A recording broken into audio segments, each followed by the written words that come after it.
Guys, today we have a very important person who is going to be talking to us about what does it mean to run for a race. Honest to God, it takes a special person to just stand up, to defend his community, just to defend the people who he cares about.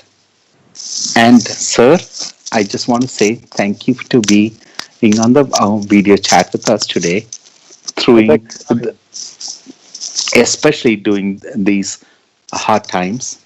And I just want to first of all say a big thank you to SCube Videos for hosting this. And sir, if I may, please tell us who you are, what district you're running for, and your political views, just in a couple of seconds, a couple of minutes, if you don't mind.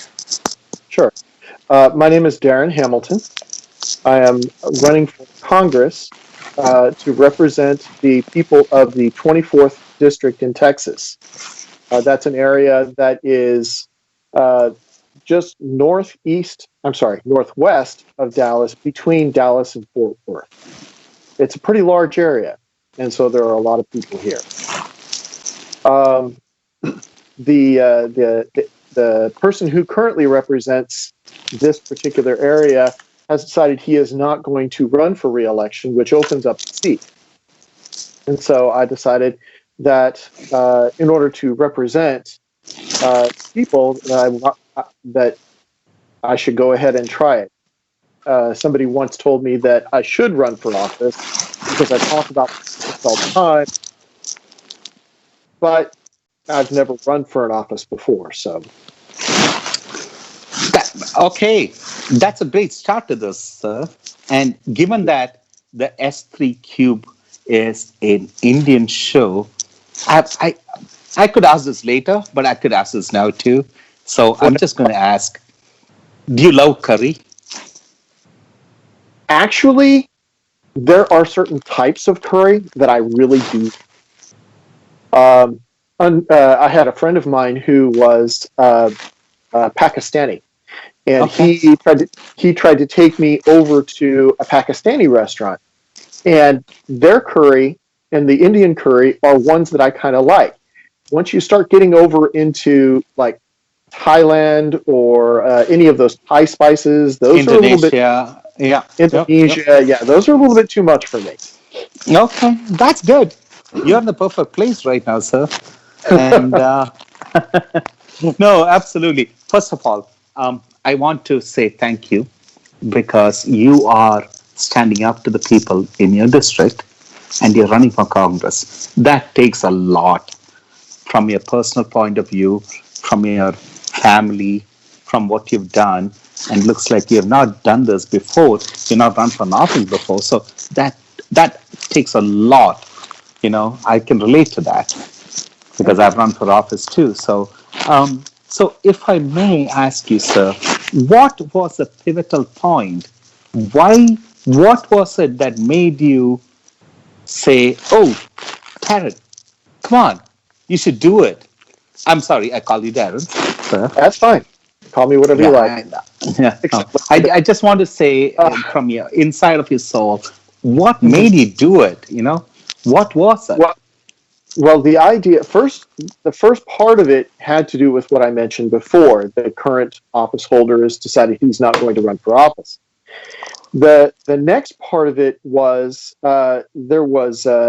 there's currently an issue going through the Texas legislature that has to do with ballot access for uh, alternate party uh, candidates. But I went to a forum for some candidates. It was an open forum, and at that forum there were 6 Democrats, no Republicans, and 1 independent. Uh, Wow. but but the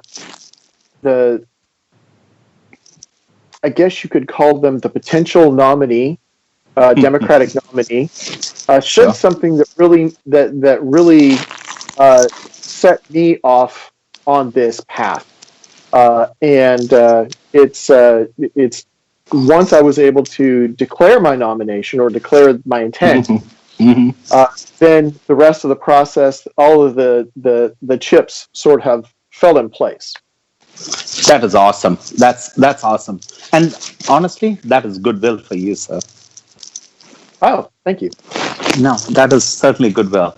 So, how come you didn't choose the Democratic Party or the Republican Party? You went with somebody else, the Libertarian Party. Yeah, Yes. absolutely. Well, Yes, and may I ask, if I may, sure. what were your reasons for that? Okay. So I've been a libertarian since the turn of the century. Once I left the military and started becoming more politically aware, I realized that the platforms for both the Democrats and the Republicans did not mesh with what I personally believe. And the Libertarians seem to. The Libertarian Party is primarily about personal liberties. It's about saying you are an individual and you should have your choice made up by yourself. You shouldn't have to have somebody try to make that choice for you, specifically the government. And so the Libertarians believe that in general, as long as you're not harming somebody else, you should be able to choose whatever you like. So, may I ask you something? I mean, do you believe in smaller government? Yes. Or lower taxes? And Yes. what are your key, if I may ask, what are your top 4 items on your profile that the viewers of SCube video would love to hear from you, that the Asian population would love to hear from you? Please tell us about it. Well, that I can't answer specifically for your particular demographic. What I can answer is that I have 3 primary platforms, but you've asked for 4, so I'll pick up 4. Right. Sure. But the first one is term limits for Congress. Okay. We have people who have been in Congress going on 30, 35 years. They have had no other job but be a member of Congress. And so as a result, there's a great deal of deadlock in Congress. And this would be putting in term limits, and I have specific term limits in mind. But putting in term limits for Congress people, both the House and the Senate, would bring in new people and new ideas and not have to rely on old thinking. A second one would be electoral college reform. Basically changing the way that electoral votes are counted state by state. So, for instance, if you are a person who votes predominantly Democrat in Texas, you know that your vote is not going to count in the Electoral College. And the same for somebody who is Republican voting in California. They know that their vote is not necessarily going to count. So if we return the Electoral College tabulation of votes back to the congressional district, who won that particular congressional district, rather than the whole state. So if, and I'm just going to use California because they're one of the larger ones. Sure. So if the candidate who won that congressional district should get that electoral vote. So you're basically saying, sir, the person who gets the most number of votes gets to win. Simple. No. In layman's words, or no? In layman's terms, whoever gets the most votes in that district, yes, should have in that district. Okay, got it. So in this case, California has 53 electoral districts. They have 55 electoral votes. So instead of giving all 55 to whoever the Democratic candidate is, which is what they currently do, Right. Sir, if I may Yes, prod, okay, is that a constitutional rewrite? I don't know about enough about, I'm not a lawyer. Please don't get me wrong. actually it is. Actually, it Okay. is. It would Okay. require a constitutional amendment. Okay. And that has to pass through the Senate and the It does. Congress? It does and it doesn't. There is a Okay. process written into the Constitution called an Article 5 convention, Okay. which basically states that if you can get 33 states, or I'm sorry, 34 states to agree to something, that they don't have to, that law does not have to go through Congress. So, as in that particular case, Right. the House and the Senate would be powerless. Okay. But may I ask, what does it, I mean, you're from the Libertarian Party, Yes, and there is the Democrats and there's the Republicans in the state, in the Senate, and the Congress. yes. What might take something of this paramount importance to change? Well, that's part of the question that I hope to answer by actually being there. I can only Okay. go by, No, that's enough. That's only go by what I've seen, and if I'm there, then I can actually more of an idea. You can be a part of the influencing group, and Yes. that's I mean, more power to you, sir. More power to you. I know you mentioned immigrant reform too, so if I may Yeah. talk about it, please, Sure. if you can talk about it. Sure. What is your idea? What is your idea about sanctum cities and all that stuff that's going on right now? I actually do not agree with sanctuary cities. I think Oh, that thank you, sir. I just want to say it thank you. is it is a really bad idea, and those who live in those sanctuary cities are in a greater danger, I think, from the elements of whatever the criminal who is seeking sanctuary, or Absolutely, the person absolutely. who's seeking sanctuary, poses a far greater danger to those in that area. So I'm glad we agree on one thing, sir. I really am. There was a Michigan teacher who got shot dead in San Francisco a couple of years back, and she was a young lady who was just teaching in San Francisco by an undocumented immigrant. And as you know, San Francisco isn't. Yeah, it's hard. And I've got two daughters, so Yeah. Well, don't send them to San Francisco. absolutely not. No, just kidding. So that's a great breakaway. So come on, can you please tell me about your family? And well, I have 4 children altogether, nice. 2 daughters and a son. Okay. All of them are grown. They're all over 21. The son is currently serving in the Army. That's awesome. Well, it is, and he and I go back and forth because I served in the Marine Corps. You and did. So we make fun of each other pretty much constantly. So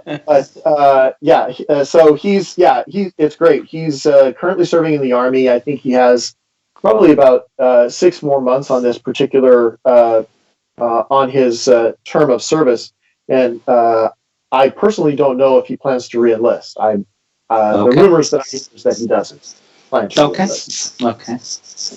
Freedom of choice. Freedom of choice, right? Absolutely. I have a total of 8 grandchildren. Nice. And so that makes gatherings quite noisy.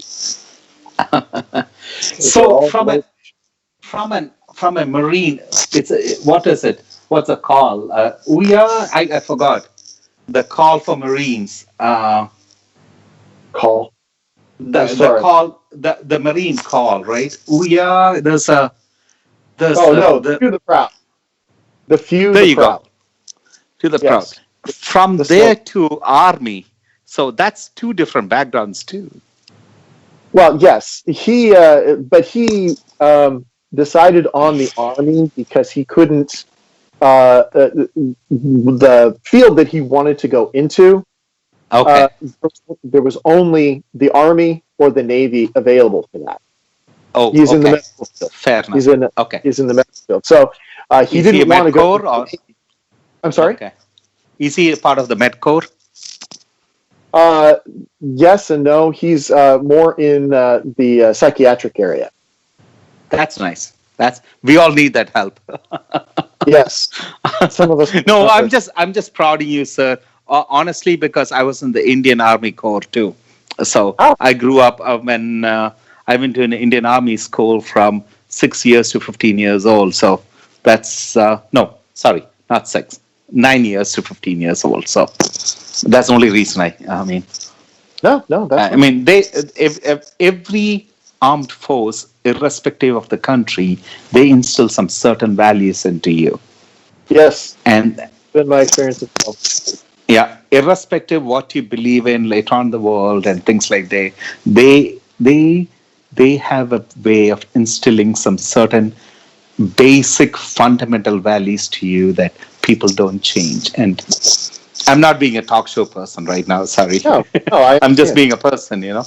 No, that actually has been my experience. One of the last operations that I was personally involved in while I was in the military was Operation Desert Storm. So we had Nice. people from all over the world locally, True. and it seemed True. very much that way. That there's always a sort of mindset Yes. that military people have. No, I mean, it doesn't matter what armed force, I'm sure you'll agree to this, Yes. maybe. Yeah, that it doesn't matter whether you're Air Force, Marine, Navy, Army. There's one thing called respect. That's what we learn. Yeah, we basically will gang up on any civilian who tries to make fun of us, but we make fun of each other Absolutely. all the time. Exactly. We do. Well, thank you, sir, for your service. Thank you. Truly. Hats off to you. What messages do you want to get out to your key constituents? What do you want to talk about? What is Darren all about? What do you want? Why do you want them to vote for you? Primarily, actually, I don't want. I want them to vote for me, primarily because I think I can do the job. The whole point of being a congressional representative or even a city councilman or any elected position, the point is that you are in public service. You serve the needs of your constituents. I still remain unconvinced that my opponents, when they are declared, they seem to be more members of the party and concerned with what the party has to offer or what the party plans to do, rather than serving the needs of the people. My goal is to point out that you don't have to choose between this person and that person. There are more people on the ballot. Right now, there are 5 people who are going to be on the ballot: a Republican, a Democrat, a Libertarian, and 2 independents. Okay. So if I may ask, if I may get personal, sure. I'm Indian. It's an Indian radio show, right? Sure. What can you do or help the non-immigrant people in your area? I mean, they may be people who can vote for you. They may be people who cannot vote for you. Sure. But as a congressional candidate, what are your top 3 things? Top 1 thing. It doesn't have to be 3 things. Sure.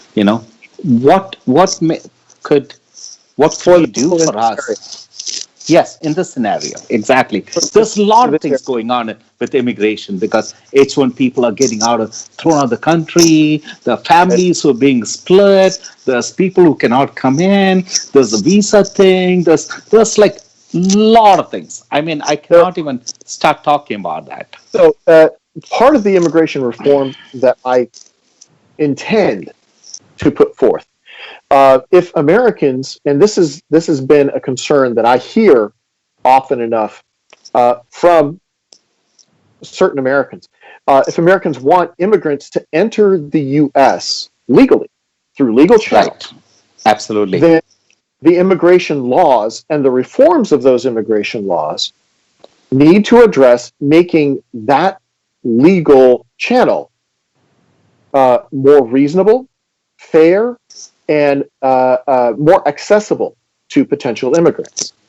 I absolutely agree, sir. But given the political background in Washington, D.C., right? You got the Democrats saying something, you got the Republicans saying something, and I'm sorry to point out, sir, that you might be the odd man out, right? I would be very much in the minority. Yes, I would. Yes, sir. But here's where I look at it.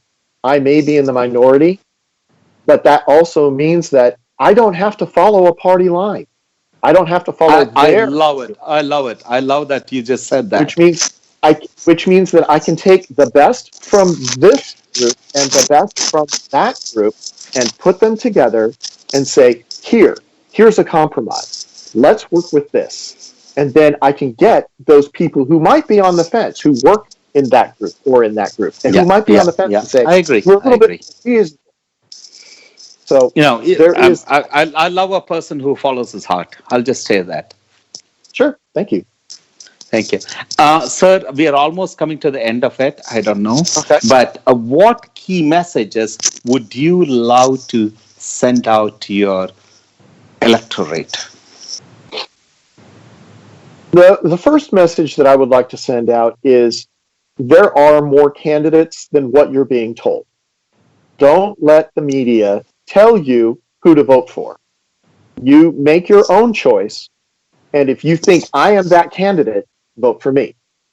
Thank you. Thank you. Thank you. SCube video, I just want to come back and say thank you to you. What we presented today is Mr. Darren Hamilton as a congressional candidate in Texas. Sir, what is your district? I'm sorry. District 24. District 24 in Texas. Sir, thank you for your valuable time. And I know it's late in the evening, post-dinner time. So I really appreciate what you did and what you taking time off your calendar for doing this. And I really appreciate you for just standing up, irrespective of party politics. You know, whether you're liberal, conservative, libertarian, you're a person, you're a genuine person who is just standing up for respecting and honoring the people in your constituency. And, sir, I cannot say how much I thank you for the service to this country that you have done. And your family is doing it too. They're doing it consistent. They're doing it very consistently. So I just want to say thank you, sir. Hats off to you and your family.